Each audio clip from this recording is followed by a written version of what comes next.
जय श्री कृष्ण दोस्तों।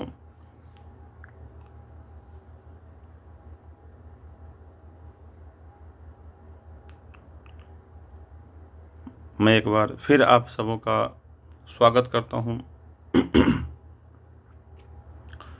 आज के इस परिवेश में, आज के इस वातावरण में, जैसा कि मैंने आपको बोला कि हमको अपनों बच्चों को जो शिक्षा देनी चाहिए वो अवश्य आप मानस से जुड़ी होनी चाहिए। आप ध्यान अगर दें तो रामचरित मानस में क्या है,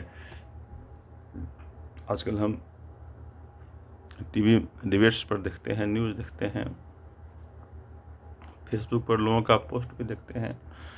क्या ऐसा नहीं लगता है कि हम सनातन धर्म की परंपराओं के विरोध में जा रहे हैं? जो हमारा परंपरा है उसके खिलाफ जा रहे हैं। हमारा जो बयानबाजी होता है वो आपस में भाईचारा कायम करने वाला नहीं होता है, हमारा आपस में और एक दूसरे को भड़काने वाला होता है।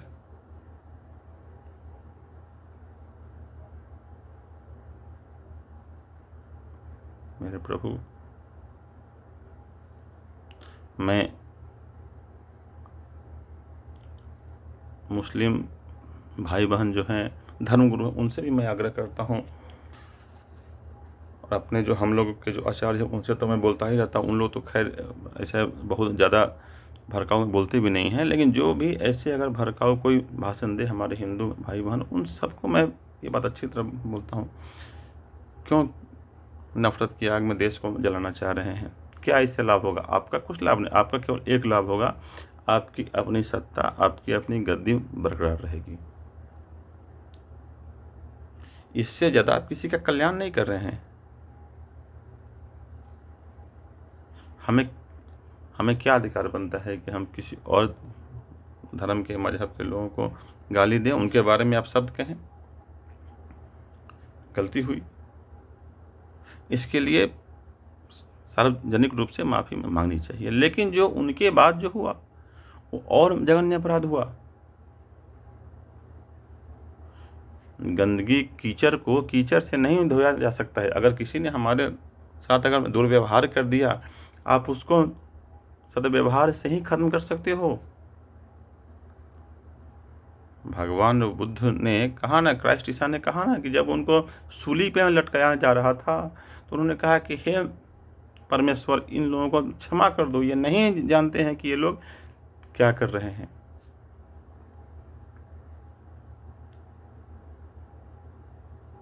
जानबूझकर किसी भी महापुरुष के बारे में कुछ अपशब्द कहना,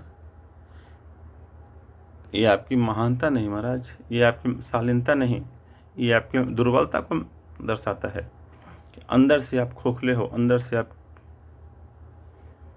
आपके अंदर जो इंसान को अगर देखिए, आपका जीवन वास्तविक रूप से सुखमय, खुशमय तभी हो सकता है जबकि आप सामने वाले में अपनी खुशी देखो। दूसरे के सुख में अगर सुख ढूंढने जाएंगे तो आप स्वतः सुखी हो जाएंगे।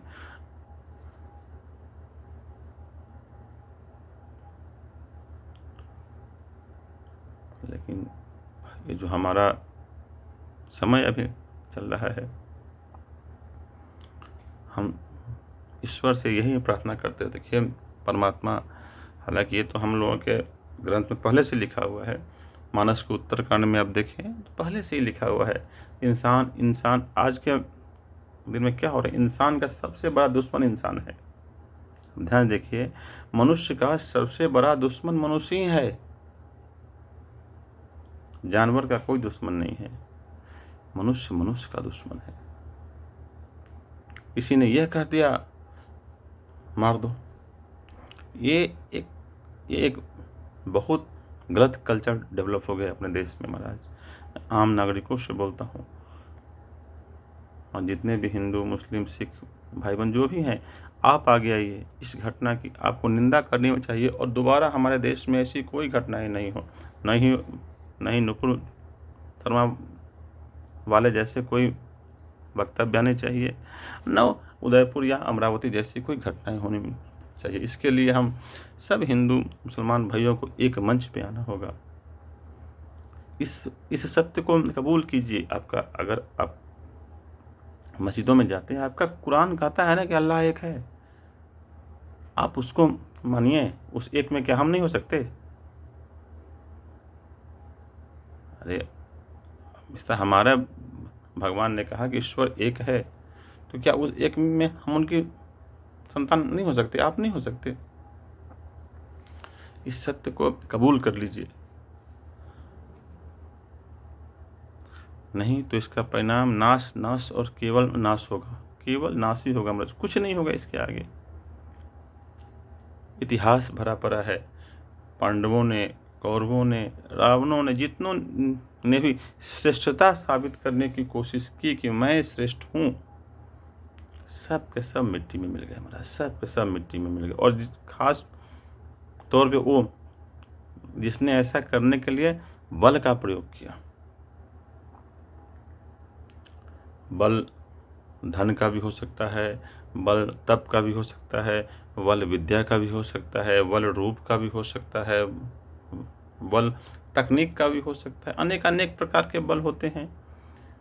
सही कार्य के लिए आप अगर बल प्रयोग करते हैं, आपके अंदर देवत्व आएगा।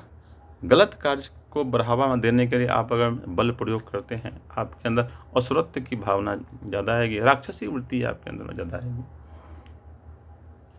आप सोचिए ना कि लोगों से 10 रुपया, 20 रुपया, 50 रुपया, 100, 500, 1000 रुपये चंदा मांगकर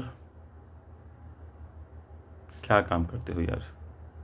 चंदा मांगकर उस पैसे से अगर आप कोई अस्पताल बनवाते, कोई स्कूल खुलवाते, किसी गरीब की बेटी की शादी में देते, किसी बेरोजगार को रोजगार देने के कार्य में लगाते, इस संसार में आप देवता की तरह पूजे जाते हैं। क्या किया आपने? 50, 100, 200, 500 रुपये चंदा लेकर आप हथियार खरीदते हो यार, लोगों का नाश करने के लिए। ये कौन सा विचार आपने पाल रखा अपने दिमाग में मेरे प्रभु? कौन सा विचार?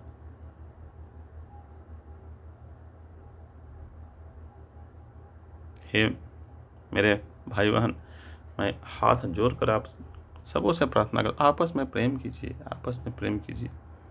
यह नफरत की आग एकदम सबको जलाकर भस्म कर देगी, कुछ भी नहीं बचेगा।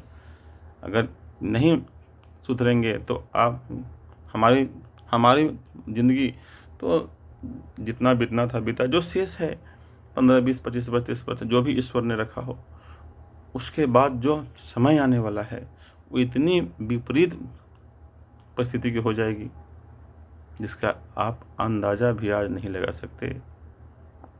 स्पष्ट देख रहा हूँ, हमारी ये विचारधारा, हमारी ये कट्टरता देश को एक बहुत बुरे रास्ते पर, बुरे परिणाम की ओर लेके जा रही है, जिसका अंत बहुत दुखदाई होने वाला है, बहुत दुखदाई होने वाला है। इसलिए हम सबों से प्रार्थना करें एक बार फिर से,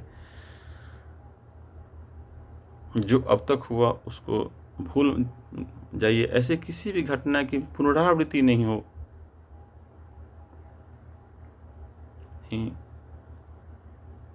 तो कोई भी इंसान बहुत ज़्यादा देर तक आप किसी को भी चुप नहीं रख सकते।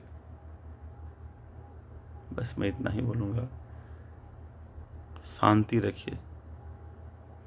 जीवन का असल आनंद लेना है, जीवन में असल सुख प्राप्ति करनी है, ईश्वर को प्राप्त करना है, अपने उस रब को पाना है, अल्लाह को पाना है।